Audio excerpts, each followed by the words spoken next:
Hi everyone, I wanted to take a minute to be on this side of the camera because this is a little bit of a special update. I've released updates through this whole COVID period we've had here, but this one's the biggest one. And also this is the update where it looks like races are starting to really ramp back up. So this is probably the update most of you guys will be using. I will be pushing another update out here pretty soon. This update, I'm kind of packaging the updates to where this one's all UI software changes only. The next update will be updates that require database changes. For example, like gender, all the gender stuff people are wanting, stuff like that now. And there's other things, hardware interfaces where I've got to change the database to be able to handle it.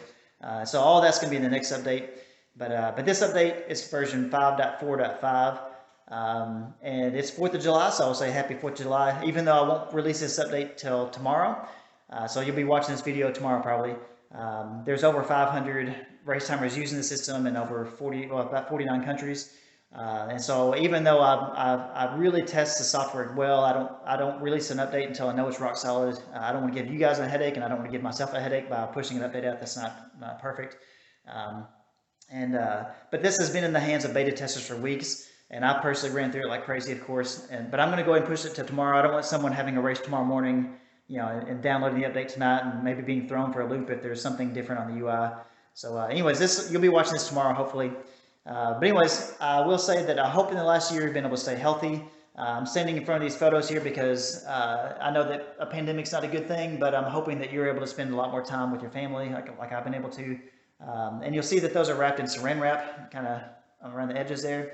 I've been able to do a lot more projects around the house, things that need to be done. So replacing my floors, painting the house, and all kinds of stuff. And so hopefully you've been able to be productive. And my hope is that your fall season is looking really busy.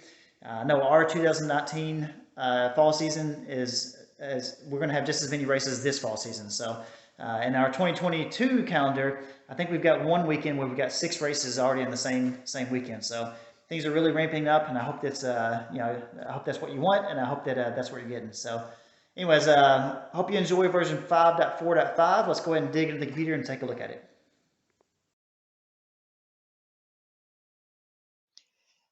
So with version 5.4.5, you can now push results, cross-country results, up to RunSignUp.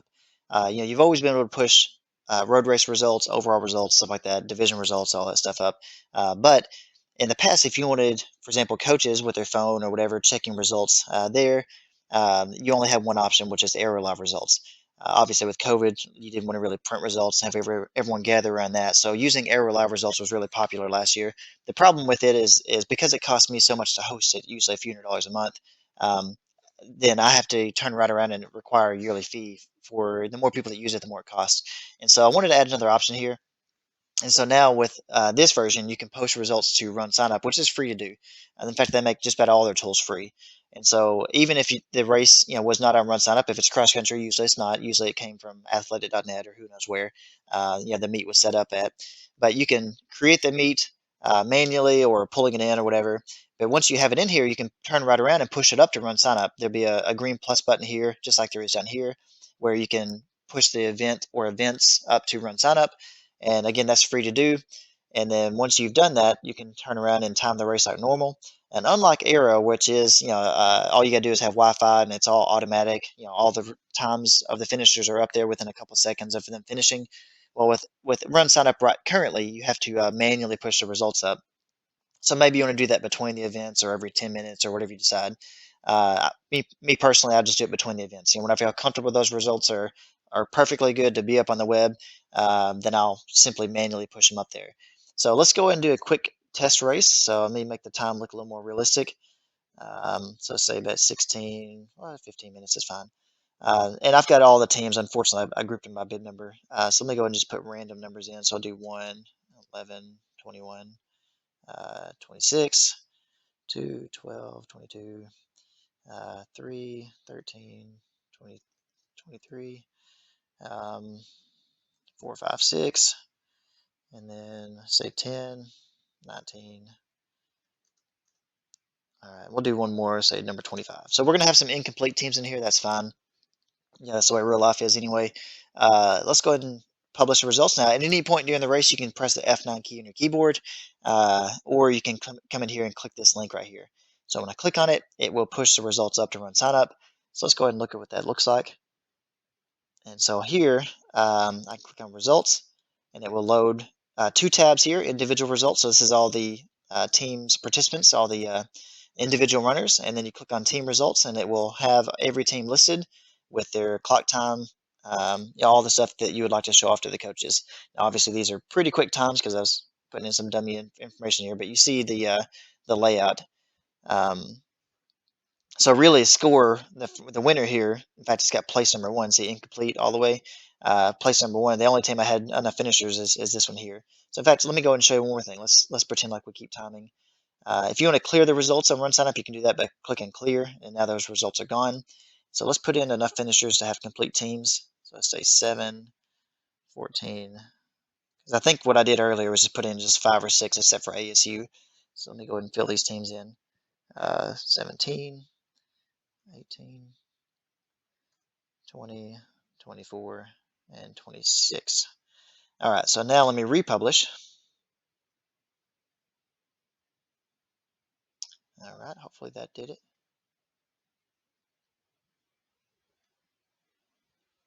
All right, so now we only have 1 incomplete team, which I remember I did only put 4 in there for a reason, or 1 or whatever for a reason. But now we have the teams ranked by their score, and for every finisher where they placed. So yeah, that's a pretty neat feature, and again, it allows you to have results online, team results online, without it costing you anything.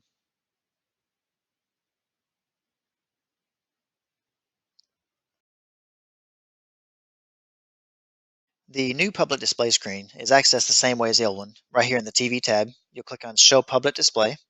That'll pull up this screen. Now this looks different than before, and I'll explain what each thing does here.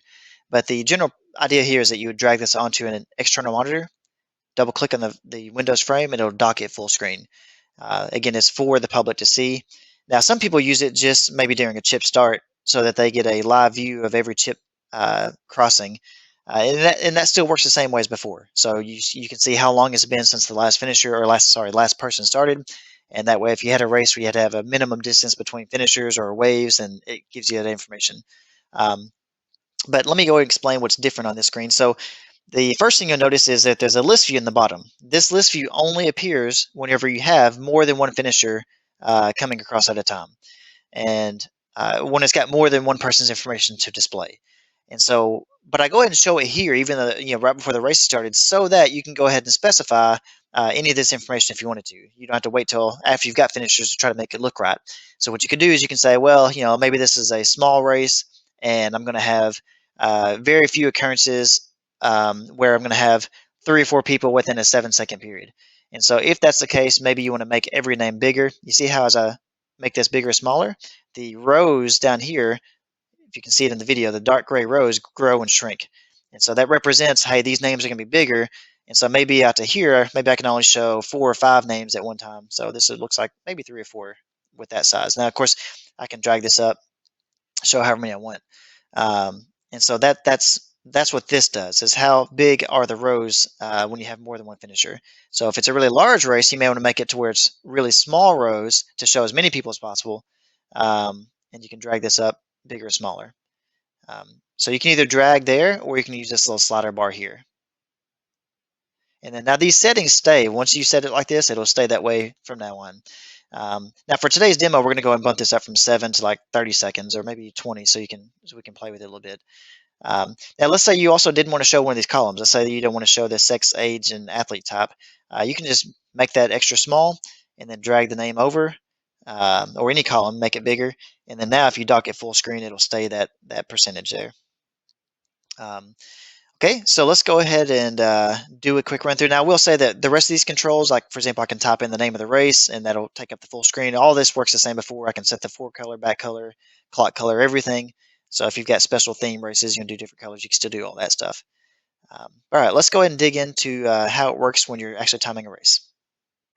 So the public display will work exactly the same as before when you're doing a chip start. You just click on Capture Chip Start, click on Start Listening, your reader should connect, and then now whenever we start the clock, it'll say ready to start. This kind of lets you know that, okay, we're ready for the first wave or the first person to take off. Now when they take off, it'll show their name and how long it's been since they've left. Now if you've got a tag that's ever unassigned, it'll show just that bib number and how long it's left. But anyway, so the chip starts works exactly the same, so I'll just take that off. And whenever you are not capturing a chip start, so now we're waiting on either split times or finishing times, the public display will show just the clock, even if you have it to show 0%. So I'll just set this up now to where when someone finishes, their information will be full screen, take up the whole display. So let's go ahead and do that. And you'll see that uh, that's basically how it looks. And I've also got it set as a 7-second duration. And so then 7 seconds, that person's info just disappeared. Now for the rest of this, we're going to go ahead and set it for 25, just so I can show you how the list view can be changed a little bit. And so now we've got it to where, let me go and bump the clock up to you so you can see that. So now roughly 10% of the screen is going to be taken up by the clock when we see our next result. So I'm going to go and scan 3 more tags. Here they come. 1, 2, 3. Now again, I've got this screen kind of small because for demo purposes, but if you made it large, then it would look a little bit like this. And if you wanted it bigger or smaller, we can definitely move the clock up or down or move this around a little bit. So that's the idea, is that no matter how many people we had coming in, hopefully everyone has the opportunity to see what place they're in, what their time was, and their name and their bib number on the screen. So that is the redesigned public display. I hope that takes care of some of the needs. A little bit more flexible than the old. One thing that's different, I guess the only thing that was taken away, because I think I mentioned earlier, is that all the coloring and all the other stuff is still there. The public text, let's say, um, all this is, I didn't put a space there, it looks like, but anyways, all this is still there. One thing that's different though is it no longer cycles through the previous finishers. So if you, in the past, it would cycle through the finishers, and to be honest, no one really hung around to kind of watch that. I mean, it's kind of interesting, but I don't think I'm really losing any core functionality there. And it's something I can maybe add back in the future, but uh, yeah, it's just, that's right now it's only showing current finishers for a set duration, and then those roll off after a while. So in fact, let's go ahead and put in a few more. Um, so you'll see that if I bump this down, let's go and do 10 seconds. Then in 10 seconds, you'll see that those will start boom, boom, boom, because I put them in kind of quick. So that's kind of the idea, is that these are roll in and then roll back off. But yeah, that's the new public display. So one of the new features in version 5.4.5 is the ability to see a little more information when you're capturing chip starts. It gives you more assurance that everything's working fine and picking everybody up. Now, on a little side note, what I usually do is I go ahead and click on the TV tab and do show public display, even if I don't, have it up. Now, typically I do have it up for the participants to see their own stuff, because they think it's pretty exciting when they run through the start and they see their name and all that stuff. But if you didn't have that, even if you didn't have an external monitor, I mean, you can still pull this up and have this maybe in the bottom left of your screen, just showing the people's name in real time. So I'll leave this up for now so you see what that looks like. But the new feature I want to talk about is here. If you click on Capture Chip Start, a new box appears over here. And this will show you a recent chip start. It doesn't show you every chip start, because imagine you've got tons of people flowing through a starting line. And, of course, the reader's picking up hundreds of tags a second probably. And so doing anything on the UI in real time that fast is going to be really, really hard on most computers. And so what I do is simply, hey, in the last 1 second, show me the last bib number, or show me that a tag has been picked up. So the activity indicator will turn green, showing, hey, I picked up a tag. And then over here to show within the last second what was the last bib number I picked up. So it may have picked up 10, but it's going to show you the last one that just passed a second ago was this number. So it's 1 second, so it's interactive enough to where you should get that visual confirmation of, okay, yeah, I just saw that person run through, and sure enough, they're on the screen here. And so let me go ahead and show you. Now, before the clock starts, I can scan a tag. Let me turn the readers on.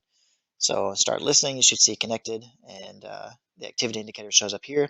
And so if I scan a tag, you'll see that it turns green. And also over here, it shows bib number 5.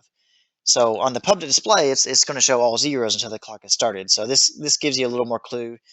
Before you actually start the clock, you can have someone walk up and say, hey, walk up to the finish line, if you're testing everything out. And if that person's bib number 19, hey, I'm good to go. So that's a new feature that should provide even more assurance that everything's working good. So let's go ahead and start the clock, and you'll see the difference between the public display down here and the recent bib number start over here. So what I'm going to do is I've got 4 tags with me. I'm going to scan all 4 at the same time and get them waved at here. All right, so here we go. 1, 2, 3. All right, so I just kind of waved them around a few times, and you'll see that the most recent reads here, and it showed each person leaving the starting line a little more close to real time on this screen.